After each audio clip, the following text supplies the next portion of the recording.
Hi, welcome to Dear Book Coach. I'm Stephanie Detlefs, writer and book coach, and a book that I read recently that I loved was The Invisible Life of Addie LaRue by V.E. Schwab.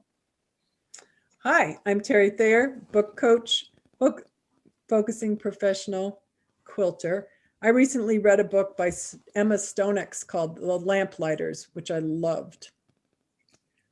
Both of those books are on my to-read list. Sorry, my name is Carrie Savage. I'm a writer and book coach, and I have lately been just devouring the two series by Sarah J. Maas. So I started with A Court of Thorns and Roses and read those in like way too short of a time. And then now I backed up a little bit and I'm doing the other ones, which are the Throne of Glass series. So staying up way too late at night. Nice. So this is a friendly advice space for you as you plan, draft, and revise your novel. In each video, we answer one question submitted by a writer like you with 3 different points of view, and you get to pick the one that resonates best for you. And today's question comes from Melissa, and she says, I've been writing the beginning of my novel, and it seems like it's taking forever to get to the action. Am I doing something wrong? Terry, you want to take that first? Sure. I'll just say some of us like to rev our engines before we pull out of the driveway, and makes us feel like we're doing something, but we're really not. We're still in the garage. So just check to see if that's what you're doing, if you're just kind of warming up and getting to your writing. You may need to take a hard look at where your story begins. Some of this is genre driven. If you're writing a thriller, you want to get that person in trouble right off the bat. But if you're writing a literary novel, that can take some time. Mystery, romance, they're sort of in between somewhere. But since I love to do focusing, I thought we might do a little focusing exercise on how to find the beginning of your novel. Where does your story start?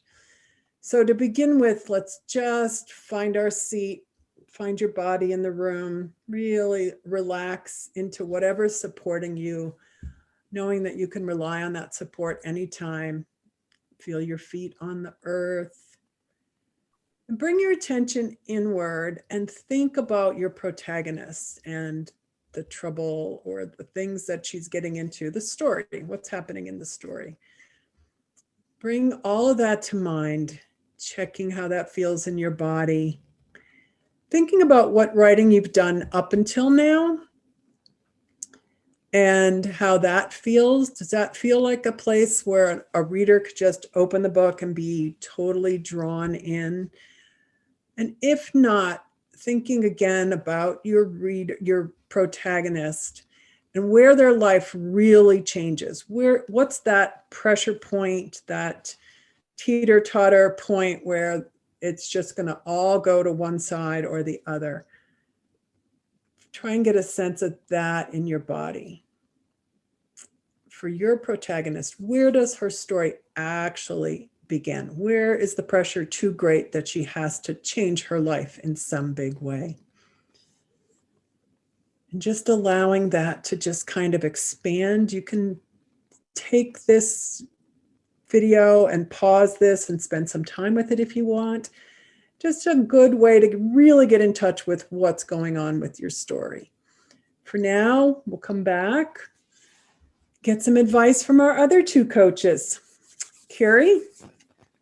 Oh, thank you, Terry. I'm going to go back to this video too, because things started popping in my head as I was listening and focusing. So I'm going to reorient myself a little bit, but to sort of echo a little bit of what Terry said, it's true. We especially when we first draft, I think we may sort of get ourselves stuck in the garage. I think that we often need to write our ways to the proper beginning. So there might be a lot of, people call it throat clearing or revving the engine or a lot of that.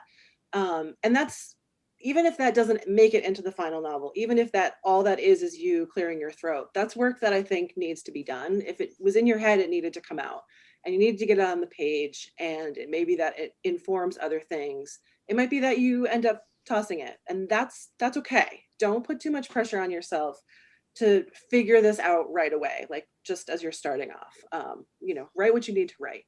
But once you've worked through that, I would say ask yourself to think a little bit more about where your protagonist's life gets upended and what starts them on their journey. At what point is there change from which there is no going back? Even if they wanted to, what is forcing them to go on their journey, to start them on their journey? That's very likely what your starting point is. That said, I have read a lot of work, especially recently, it feels like, that I think we also forget sometimes that you don't necessarily have to start on page 1 throwing them into whatever it is. I feel like we forget sometimes that we need to be grounded in what the protagonist is starting from.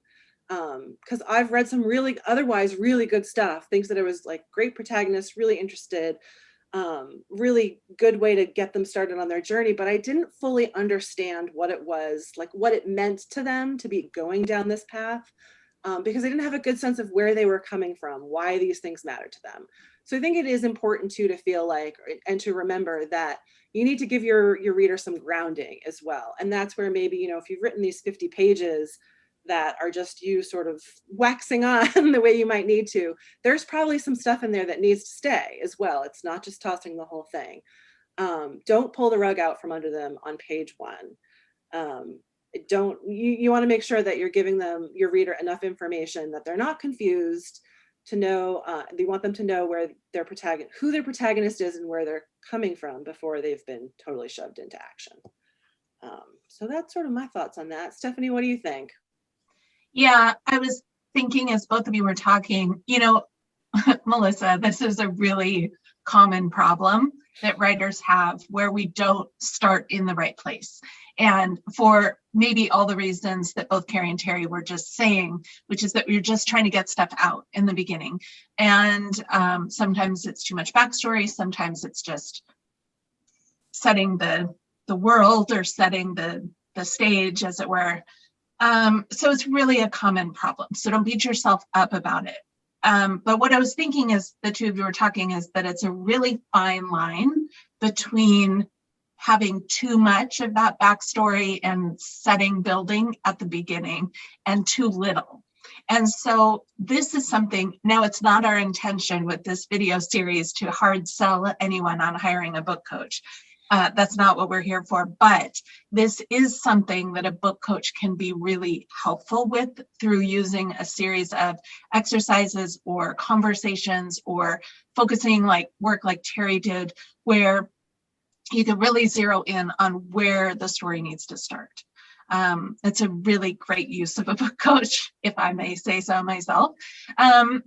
In the meantime, though, there are some questions. There's a couple of questions that you can ask yourself, and Carrie just alluded to one of them as well, to make this smoother for yourself from the get-go. One is to figure out for yourself, where is the narrator, who may or may not be the protagonist, so you have to decide that. That's a separate issue.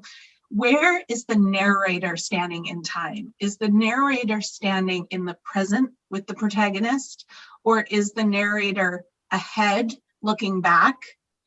Because that's going to change how much they know in that moment. And so that's something to think about too. You might be dumping information in the beginning that shouldn't be there just because the narrator shouldn't know it. So that's a question to ask yourself. The other question is what Carrie was saying, which is, what change is the protagonist going to go through? And really, you want to start pretty close to where that change starts to happen. So I always fall back on the Star Wars trilogy for my example of this, but the protagonist in that show is Luke Skywalker in the original Star Wars movie. And his journey starts where he meets the droids, right? R2-D2 and C-3PO. Are you guys with me? Okay. That's as far as I go. No, I'm a total nerd, but Star Wars was like my entire childhood. So, so yeah, anyway, the story really starts very much when that happens. I mean, a couple of setting building and situation building things happen before that, but really we are meeting Luke and getting going with that storyline almost right at the very beginning. So within the first 15 minutes of the movie. So this is what I want you to think about, is where is that change about to happen? Where is their life getting upended, like Carrie said? And finally, I just want to say revision is going to be your friend here. So be open to knowing that you probably will be throwing out some pages at the during the revision process, and that's okay, right? That's just all part of the process. So yeah, that's what I have to say about it. Something else comes to mind for me is that I think a lot of times we think our beginnings have to be perfect. But you really can't write your beginning until you write your ending. So you just have to get over the hump and fix it in revision, like Stephanie said. So that's it for today. We hope you found an answer that made sense to you at this point in your life, at this point in your book.